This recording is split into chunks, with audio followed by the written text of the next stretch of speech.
Ok, first question. Bonsoir à tous. Radio France Internationale. Ma question est adressée au président Maurice Kamto. Est-ce qu'après les élections de 2025, vous allez continuer avec le Maniden ou vous allez rejoindre le MRC? Ok, we'll take another question. Bonjour à tous, Bran Kamga pour Naya TV. Question au candidat Maurice Kamto. Avez-vous notifié votre démission de la tête du MRC aux autorités compétentes? Et question au président Anissé Kane, comment allez-vous fédérer les énergies avec les différents partis autour de votre coalition pour pouvoir mener à bien la campagne de votre candidat? Merci. Thank you very much. Samson Tabu for Radio Sianto. My question goes to Professor Maurice Kamto.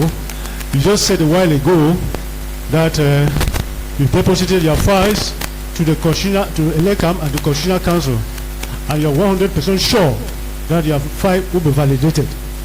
If the opposite happens and both structures reject your candidature, what will happen?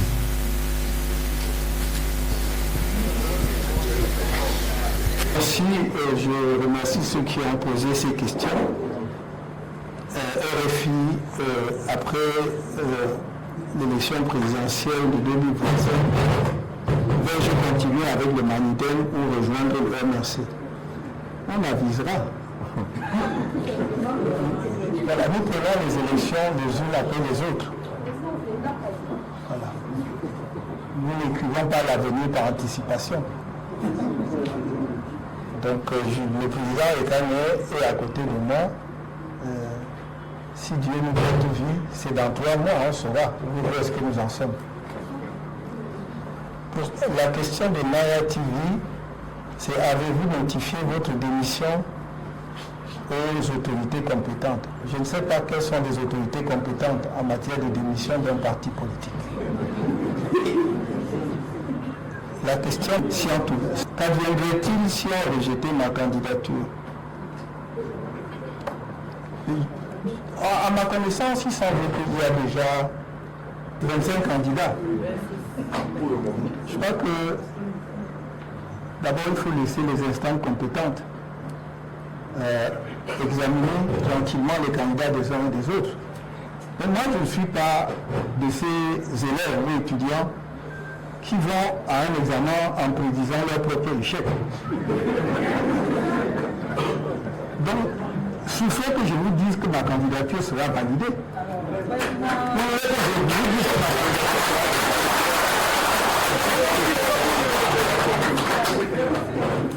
Je fais une petite excursion sur la question qu'on a posée au président Kamto. Ben nous, on ne va pas l'exclure pour faute lourde. Et puisque là, en collaboration, on décidera de ce qu'on va faire. Mais je vous dis quand même que la loi n'interdit pas de démissionner 10 fois. Absolument. Et de revenir 10 fois.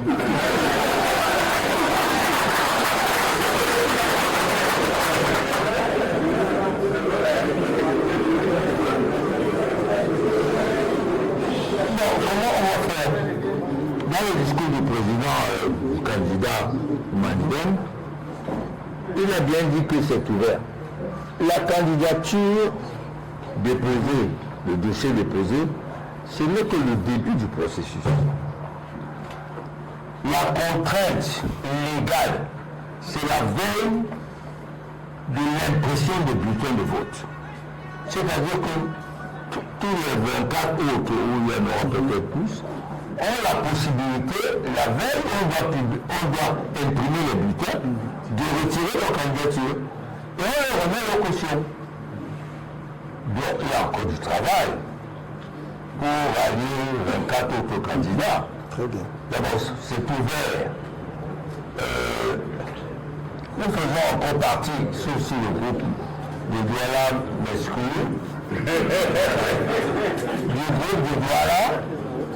Et je vous rappelle, c'est pas parce qu'il est là, qu'il a été, lorsqu'on l'a rencontré, par conversation virtuelle, le seul à dire, peut-être en prémonition, c'est-à-dire avant que le groupe BL existe, que je suis prêt, même dans le cadre de ce regroupement, si c'est moi qui suis choisi, d'être investi par un autre parti que le mien. C'est le seul qui l'a dit. Il y a plusieurs mois. Bon, quand il dit que ça va plusieurs mois, je vais donner le nombre de mois. On s'est vu ici en 2013. Exact. Et le MRC venait d'être créé sur une proposition d'une synergie de force dans les circonscriptions et dans le contrôle des voix. Bon, on n'a pas pu arriver à un accord, mais on n'a pas arrêté les contacts. En 2018, on a recontacté et on s'est vu. On avait écrit à tous les candidats en 2018 avec un programme. Et le 10 avril, une date par hasard, nous sommes venus pousser. Le président Kamto est venu au siège du Mandem à Douala avec une délégation, il y avait Baudet. Donc, je m'en rappelle très bien. Et on a discuté sur les modalités d'élargir sa candidature en 2018. On n'a pas abouti non plus. Et on a repris contact, disons, entre 6 et 7 mois. Là, je vais régulièrement. Bon, petite parenthèse, les services secrets de ce pays fonctionnent pour aller arrêter les gens ou faire des rapports sur le détournement de fonds. Mais en réalité, ils n'ont pas travaillé. Parce que je ne comprends pas comment ils sont étonnés à la veille du dépôt de dossier que le Mandem est en contact avec. Bon, peut-être qu'on venait la nuit. Mais c'est déjà un constat d'échec que les services secrets ne travaillent pas pour le pays, pour savoir ce qui se passe. Les microbes ont la conséquence d'un mauvais travail des services de renseignement. Bon, tant mieux pour nous, bon, ils allaient au bar, ils ne venaient pas nous surveiller. Et voilà le résultat. Donc, en cas de rejet, on verra. On verra. Mais moi, je leur conseille de ne pas rejeter. Okay, we are taking another series of 3 questions. Bonjour à tous. Mon nom c'est Ambroise Médard Manga. Je suis le directeur de publication de l'hebdomadaire Leader Presse. Monsieur le Président Kamto, en tant que journaliste d'investigation, je vous ramène ce que le peuple vous envoie comme message. C'est le changement. S'il arrivait que votre dossier est validé et que vous prenez part au scrutin du 12 octobre, quelles sont les mesures prises pour ne pas crier à la mascarade électorale dont les partis de l'opposition ont l'habitude de scander après le scrutin? Je vous remercie. Merci. Je m'appelle Eric Tepp, je travaille pour Cities Radio. Ma question s'adresse au président Anissé Kane. Je voudrais savoir, on a évoqué le Zolo tout à l'heure, cette expression qui nous rappelle nos jeux d'enfance. Et vous avez également parlé du secret qui a enrobé véritablement le travail que vous avez fait. Je voudrais savoir, est-ce que sur le plan juridique, est-ce qu'il y a des éléments qui vous auraient empêché, si l'information avait fuité, de porter votre confiance au professeur Maurice Kamto? Merci. Bonjour, Jordan Joseph Mécon de Horizon 3 Radio et Télévision. Professeur Maurice Kamto, vous avez été investi par le parti Manidem et depuis quelques heures, une information circule selon laquelle l'un de vos vice-présidents, Mamadou Mota, sera également investi par le MRC, votre ancien parti. Qu'en est-il exactement? Et la deuxième question, c'est votre réaction au sujet des annonces de candidature des membres du gouvernement, Issa Thiobo Bakari et Béloboa Maïgari. Je vous remercie. Monsieur Manga, qui remet donc un message du peuple.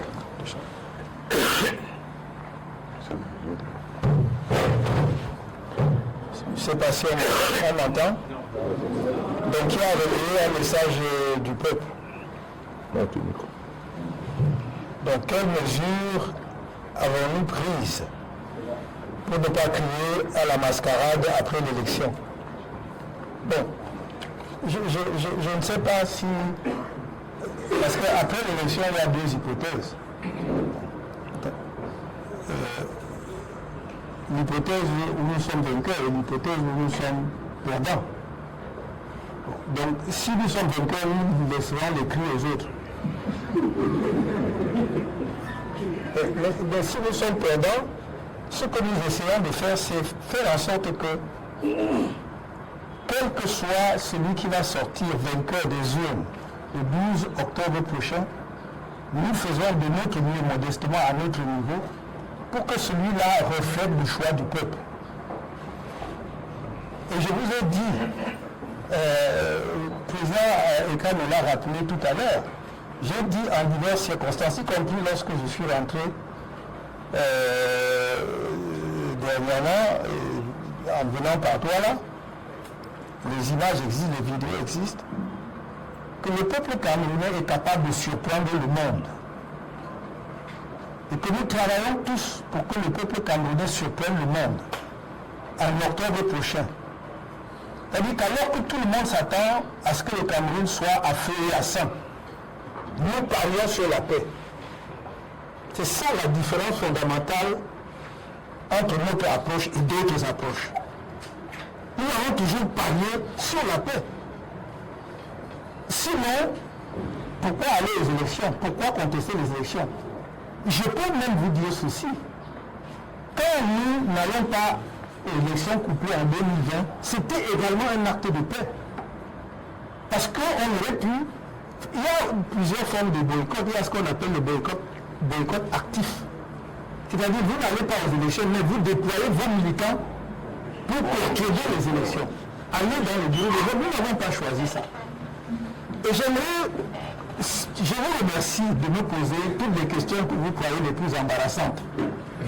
Mais j'aimerais que de temps en temps, vous posiez des questions à ceux qui orchestrent de fausses idées, entretiennent de fausses idées, orchestrent de faux débats, donnent de fausses informations aux Camerounais. J'entends pas ça souvent. Et ça me gêne. Parce que l'exercice que nous faisons aujourd'hui, vous, la presse, vous devez pouvoir faire le même exercice avec tous les autres candidats. Sinon, il y a un problème. Parce que d'où vient-il qu'il y ait 25 candidats et que, comme par hasard, tout le monde croit qu'il y a des problèmes de candidature que pour un candidat. C'est quand même extraordinaire. Mais vous savez, ça me réjouit au fond de moi. Parce que c'est une indication très claire que nous sommes dans leur propre scénario le vainqueur de la prochaine élection. C'est pourquoi ils veulent nous empêcher. C'est pourquoi ils veulent à tout prix nous empêcher de prendre part à cette élection. Donc, qu'est-ce que nous allons faire? Nous faisons ce que nous faisons depuis des mois, depuis des années. Et que même parfois la presse semble ne pas bien comprendre. Malheureusement, quelquefois, a tendance à nous prôner en dérision. Mais vous avez vu que nous sommes constants, résilients dans notre schéma. Qu'est-ce que j'entends par là? Quand nous insistons, vous voyez même ce matin, encore pour qu'on publie la liste électorale nationale, qui est une prescription légale, c'est justement parce que nous ne voulons pas que l'on crie à la fraude aux nouvelles élections le lendemain. Ce n'est pas pour le MRC seul, c'est pour tous ceux qui vont aux élections. C'est pour le peuple camerounais qui veut participer aux élections. Pourquoi est-ce qu'on personnalise ou on individualise des choses qui sont des causes nationales sur lesquelles nous pouvons... En réalité, mon cher ami, tous les partis politiques, y compris le RDPC, devaient être intéressés par la revendication de la liste électorale nationale. Parce que c'est ça qui permet de savoir qui seront les électeurs, quel sera le corps électoral. Et j'ai entendu de brillants esprits dire, mais oui, mais s'ils contestent, parce qu'ils n'ont même pas lu notre recours, la teneur de notre recours au Conseil constitutionnel, le dernier recours. Nous demandons au Conseil constitutionnel d'enjoindre à ELECAM de corriger, de rectifier. Nous ne demandons pas d'annuler les élections.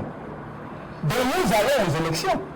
Parce que nous avons bon espoir que le Conseil constitutionnel qui a dit que lui ne statue pas hors la période électorale et maintenant dans la période électorale et qu'il sera dit à ELECAM publier le corps électoral.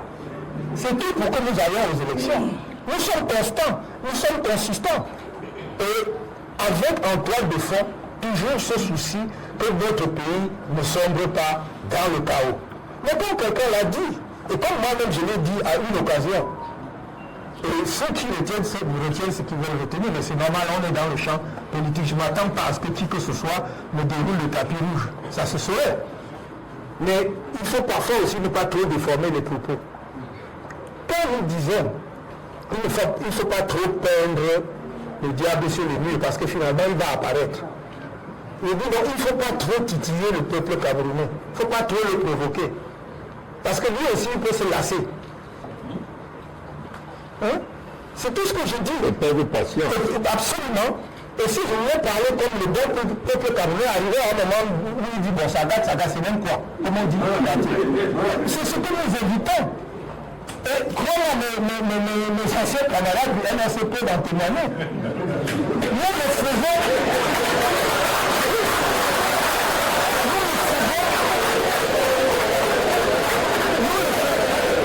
Nous le faisons avec force.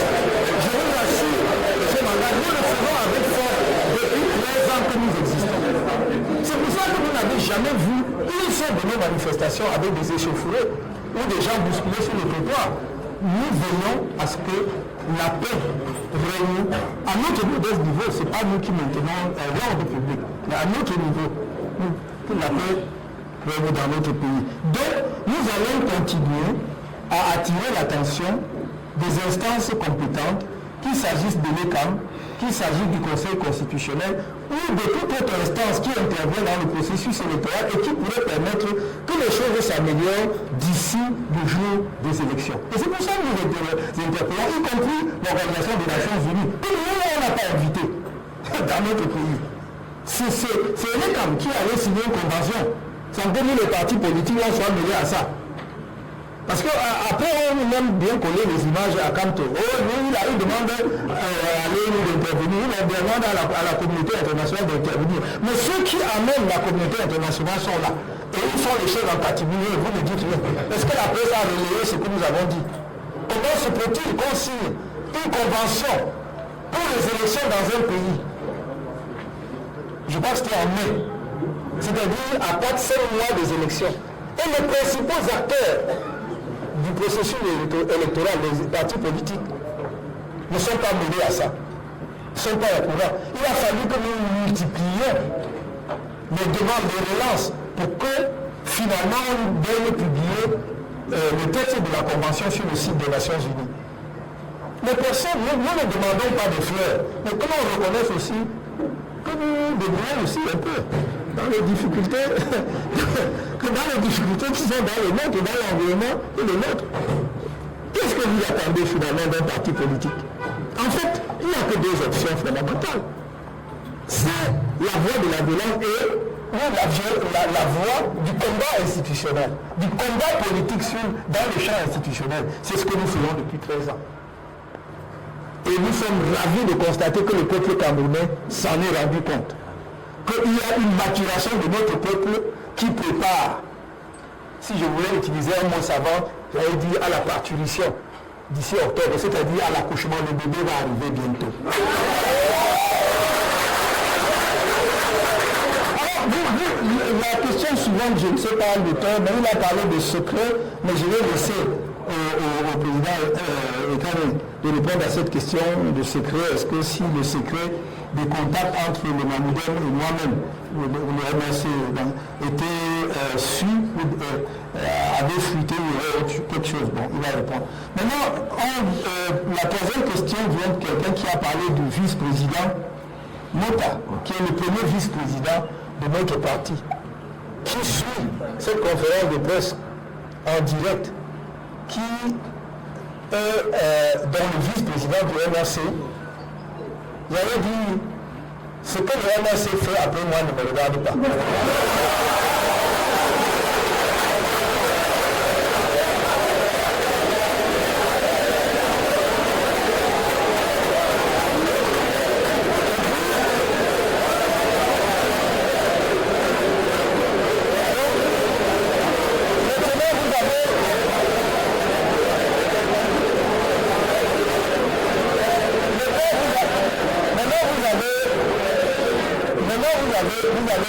Première question, quelqu'un a posé la question de savoir ce que je pense. Mes collègues aussi pourront répondre des candidatures des ministres récemment démissionnaires. Enfin, je ne sais pas. En tout cas, on a annoncé la démission de 2 membres du gouvernement qui sont à la tête de 2 formations politiques. Je pense que ce sont des citoyens camerounais qui sont parfaitement libres de présenter leur candidature à toute élection au Cameroun. Et je voudrais être très bref pour dire que le candidat du Manidem, le candidat de l'APC, le candidat du peuple pour le changement est prêt à affronter quelque adversaire que ce soit.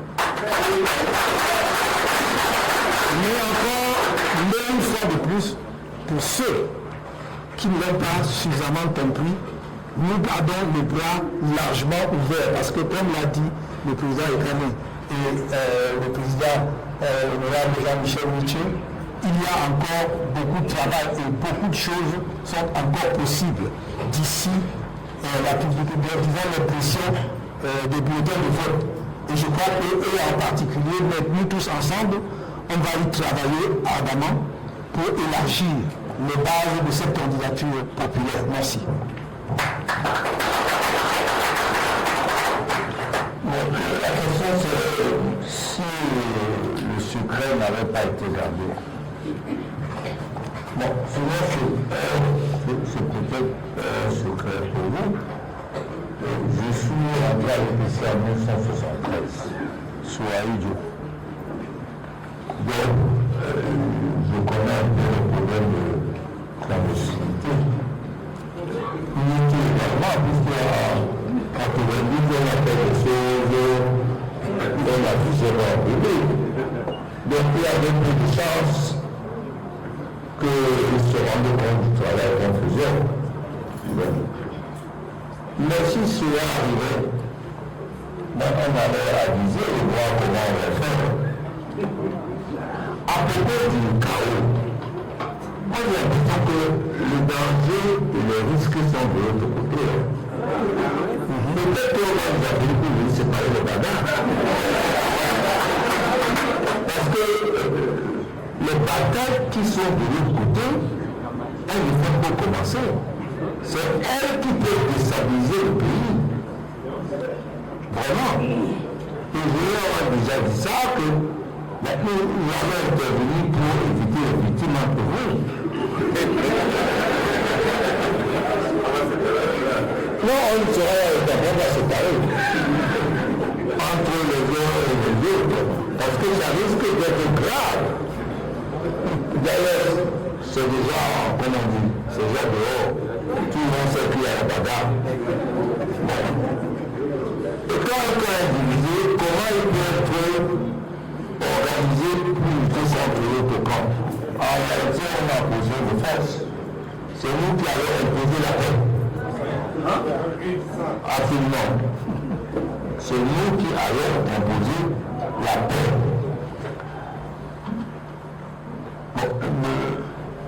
On a posé la question sur les Issa et Bello. Vous savez, ils n'ont pas démissionné de gaieté de cœur.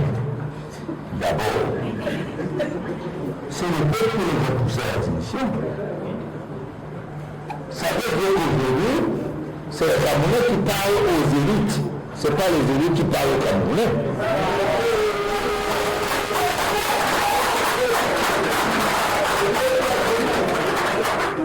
Je ne crois pas qu'ils auraient pu résister à la pression qui vient du grand nord de ce patriote. Bon, on a bien passé pour le savoir parce qu'on a aussi côtoyé un peu dans le cadre du groupe de Douala, on a côtoyé le mouvement qui s'organise. Le Cameroun s'organise dans ce doctrine. C'est plus les élites qui dictent la conduite. Sinon, on appelle ça le mouvement autonome de masse. Il y a le courant d'opinion, tout le monde veut le changement, on veut le changement.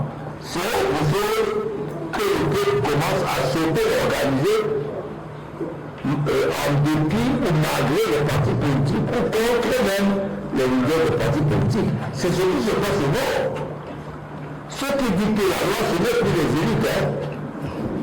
C'est nos compatriotes, nous qui dictent la loi. Donc, on est en contact avec eux, ça va s'élargir certainement. Peut-être qu'il y aura plus beaucoup d'adversaires d'ici quelques temps dans l'opposition. Ceux qui n'aiment pas la victoire.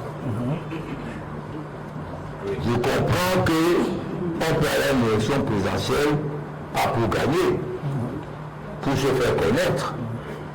C'est normal, je comprends. Vous pensez que les gens vont dépasser 30 millions pour se reconnaître. On verra que sont les bulletins de vote qui seront imprimés. Il n'y en aura pas 30 comme on pense là. En 92, il y avait 9 autres candidats et la candidature de Fouini. Et on l'a gagné. Avec ce que du Parlement a raconté, on a gagné. Et c'est l'expérience de 92 que nous ne voulons pas réitérer au commencer. Parce que bon, le candidat, il y avait 19%. Et si tu fais une gamme aussi, si tu as vu 19%, au 36% des flux, ça fait 55%. Il a été largement battu. Comme le début, c'est le plus qui guide nos compatriotes du Nord, ni Issa, et que ne risque pas d'avoir les 19%, moi je me projette. En face, ils ont peur. Ils ont très très peur. Ça dépend de nous. Absolument. Des inscrits et des abstentionnistes. Ceux qui disent non, on ne peut pas gagner, ils vont tricher. Non! Allez voter. Allez voter et venez-vous le 13. Vous-même surpris par ce qui va arriver. Tout à fait. Bravo. Allez voter. Le message que vous devez transmettre aux gens, c'est qu'il faut qu'on ait voté. Après, on va voir.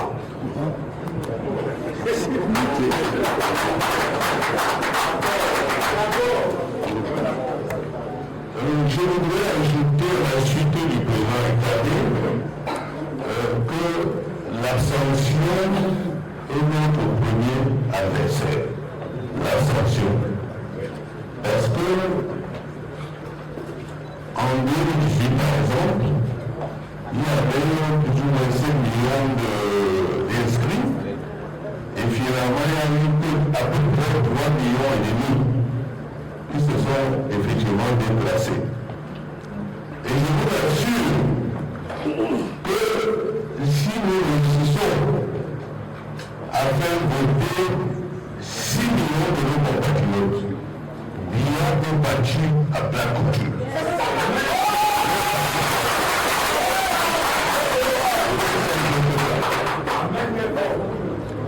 Voilà ce que je voulais ajouter sur le président.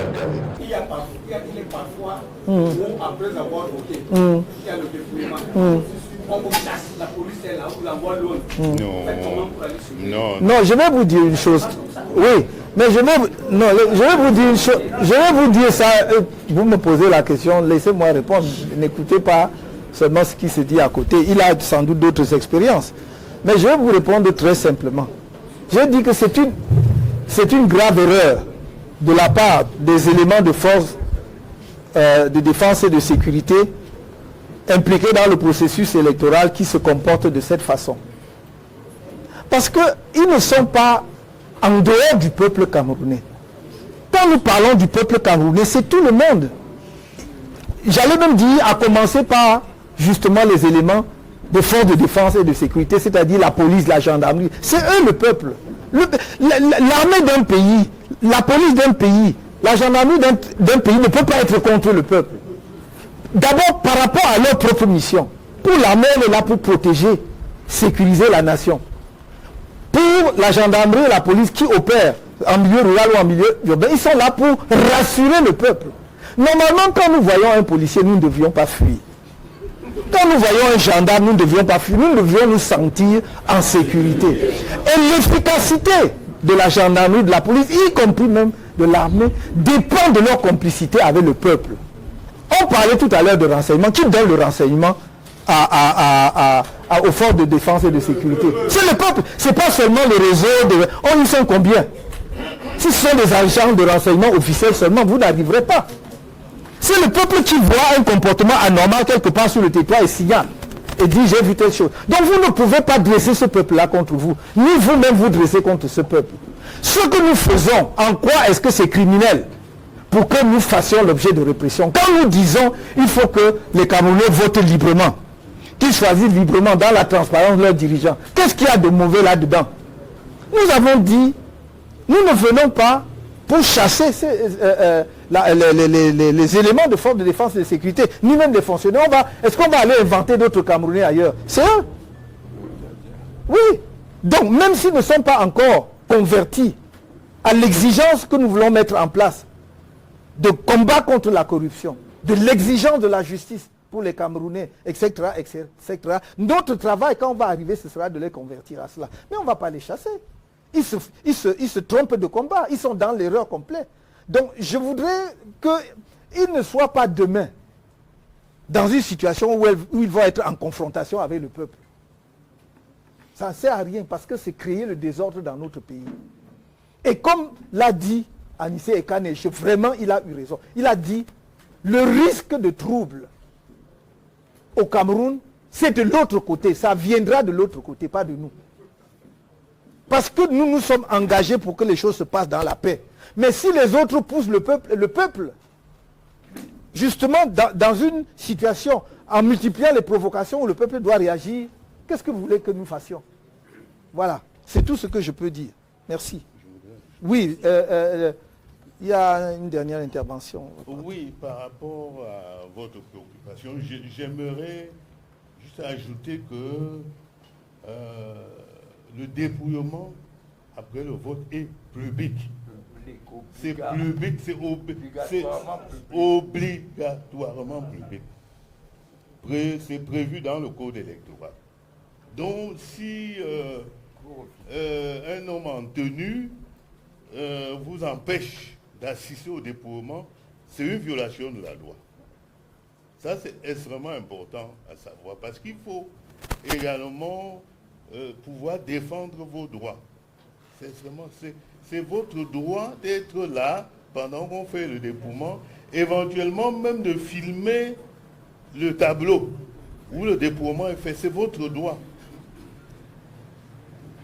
Donc, un homme en tenue ou une autorité qui ne serait même pas en tenue, parce que ce jour, il y a plein d'agents de sécurité qui sont même en civil, qui sont en tenue en civil. Si ça vise à vouloir violer ce droit-là, cette loi-là, hein, il faut y opposer une résistance farouche. Vous ne pouvez pas, après le dépouillement, vous en allez parce que un agent ou voilà, voilà. Non. Ça c'est vraiment, même dans le fin fond de village, je pense que ce genre de pratique n'existe plus. C'est pourquoi vous avez vu, j'étais un peu... Mais le professeur a insisté surtout sur la corruption, quelquefois même, de nos agents. Et nous allons travailler là-dessus. Ce qui est sûr, c'est que nous allons veiller à ce que les résultats sortis des urnes soient ceux qu'on va rendre publics. Nous allons y veiller personnellement. Merci.